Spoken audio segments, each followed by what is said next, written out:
Сәлем достар! Плюс бәріне керек арнасына қош келдіңіз. Күннің ыстық кездері болсын, салқын кездері болсын, өкшеңіздің жарылып жүргенін байқадыңыз ба? Өкшеңіз не себепті жарылады? Анығырақ білгіңіз келсе, арнадан алыстамаңыздар. Тақырыпты аяғына дейін тыңдап, өзіңізге керекті кеңестерді өзіңізге түртіп алыңыз. Арнамнан алыстамау үшін қоңыраушаны басып тіркеліп қоюды ұмытпаңыз. Өкшенің жарылуы күтім жасамағаннан деп қателеспеңіз. Ол белгілі бір аурулардың пайда болуынан белгісі болуы мүмкін. Егер ағзаға омега-3 майлы қышқылы мен дәрумен жетіспесе, онда теріңіз құрғап, өкше тілімденіп жарылуы мүмкін.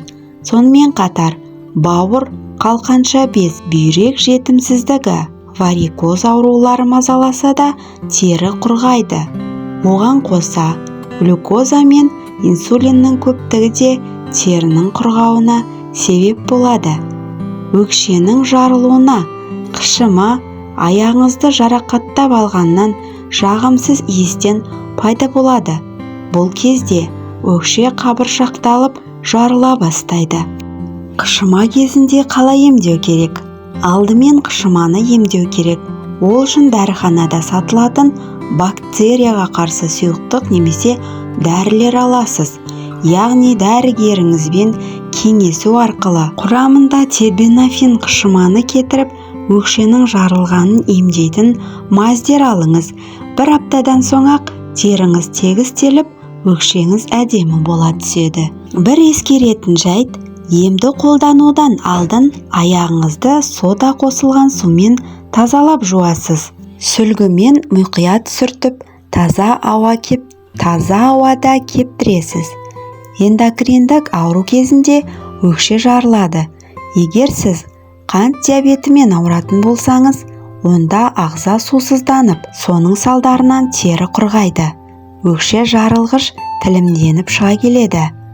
Оны қалай емдеу керек? Қант диабетімен ауыратындарға үзбей арнайы дәрі ішіп жүру керек. Бұл дәрі ауруыңызды емдеп қана қоймайды, сонымен қатар терінің саулығын сақтайды. Теріні түрлі бактериядан, микробтан қорғайды. Тазалықты дұрыс сақтамағаннан да болады.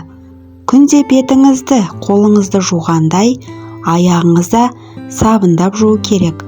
Шолықты да жиі ауыстырып тұрған дұрыс. Жеке тазалықты сақтау кез келгенімізге маңызды. Өйткені қолың, тісің тазалығы бүкіл ағзамыздың саулығына жауап береді. Ал шаштағы, тырнақтағы, өкшедегі мәселе қандай ауруды айналдырып жүргенін айқындайық. Демек, тазалық аурудан айығудың алғашқы қадамы екенін ескеріңіз. Өкшенің жарылуы емдеу үшін де алдымен тазалыққа ден қойыңыз. Ол үшін үлкен ыдысқа ыстық су құйыңыз. Оған ас содасы мен үгілген кір сабынды араластырыңыз. Қоспа әбден еріген кезде аяғыңызды салып булау жасайсыз. Бұл ем өкшеге өте пайдалы. Теріңізді жұмсартады, тілімденгенді емдеп тегістейді, әрі аяқтың қан айналымын жақсартады. Ағзада құрт болса да, өкше жарылады. Егер өкше құрттың кесірінен жарылып жүрсе, онда құртқа қарсы дәрілерді қабылдап, шайын ішесіз. Ең дұрысы дәрігерге қаралып, арнайы сараптама жасатқаныңыз дұрыс. Нақтылап алған соң тұрақты емін қабылдап, аз күнде оң нәтижесіне көз жеткізесіз. Дәрумен мен минералды заттардың жетіспеушілігі де өкшенің жарылуына әсер етеді. Ағзаға А, Б, С, Е дәрумендері мен микроэлементтер жетіспесе, өкше жарыла бастайды. Оның орнын толтыру үшін дәріханадан дәрумендер жиынтығын сатып алып ішіңіз. Деректерге сенсек, өкше мен башпай терілерінің құрғап, жарғақтанып кетуі әлем халқының 80%-ында кездесетін жағдай екен. Бірақ оның 20% ғана бұған мән береді де, қалғаны өкше пышақпен кескендей терең жарылып, инфекция түсуіне, түрлі сырқаттарға ұрынбайынша аяққа күтім жасамайды екен. Ал негізінде аяқ адамның бүкіл салмағын көтеріп жүретін қара күш болғандықтан, оған ерекше күтім мен демалыс керек. Өкшенің жарылуы екі түрге бөлініп қарастырылған. Қысы-жазы жарылып жүретін өкше ағзаға витамин жетіспейтінін білдіруі мүмкін. Сондай-ақ ол гастрит дертінен хабар береді. Қант диабеті де өкшенің қысы-жазы қабыршақтана жарылуына себеп. Жылы суға жуып тиісті ем-дом жасағанмен жазылмайтын мұндай жарылу байқалса, дәрігерлік тексеруден өткен дұрыс. Өкшенің жарылуы көп жағдайда суды аз ішетін адамдарда кездеседі. Адам күніне орта есеппен 2-2,5 литр су ішуі керек. Дегенмен бұл тәртіпті ешкім қадағалай бермейді.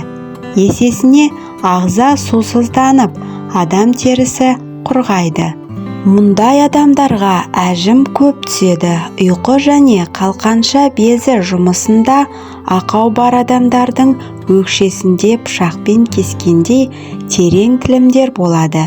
Жүргенде өкшеге батып ауыратын мұндай жарылуды кетіру үшін алдымен жоғарыда аталған ауруларды емдеген жөн.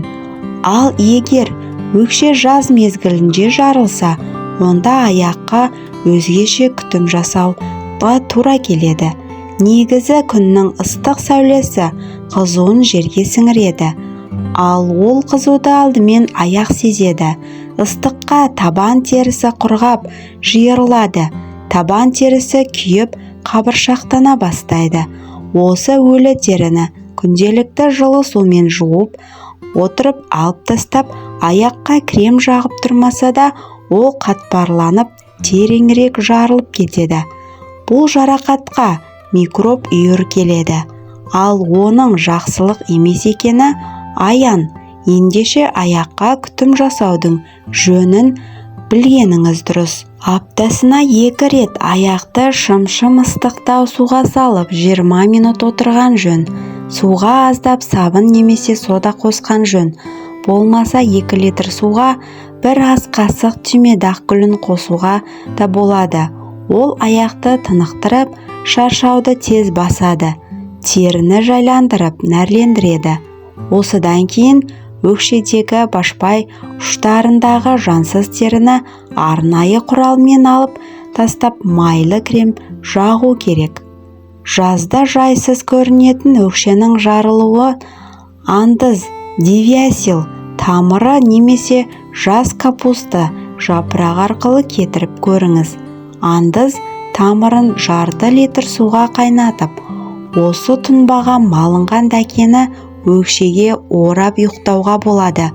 Ал таңертең жұқалап, крем жағып, мақта матадан тігілген шұлық киген жөн. Жатар кезде капуста жапырағын сөлін шығара жұмсартып таңып қойсаңыз, тіптен жақсы. Сулы дәкеге таза бал жағып, онымен өкшені орап қойсаңыз да, терең жарылудың жазылуына көмектеседі. Ол үшін өкшені жылы суға салып, балаларға арналған сабынмен жуу керек. Соңында бал жағып қойсаңыз, жарылғанды ғана емес, тері, саңырау құлағы сынды дерттің алдын алуға жәрдем береді.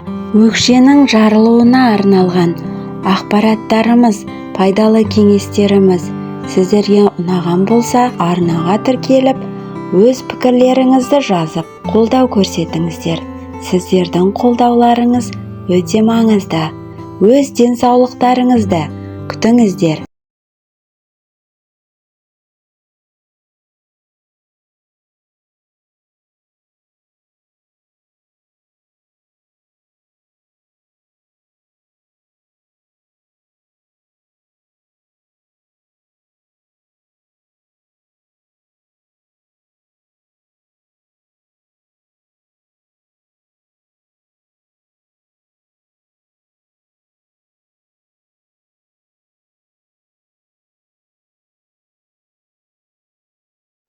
келесі шығарылымдар тек сіздер үшін.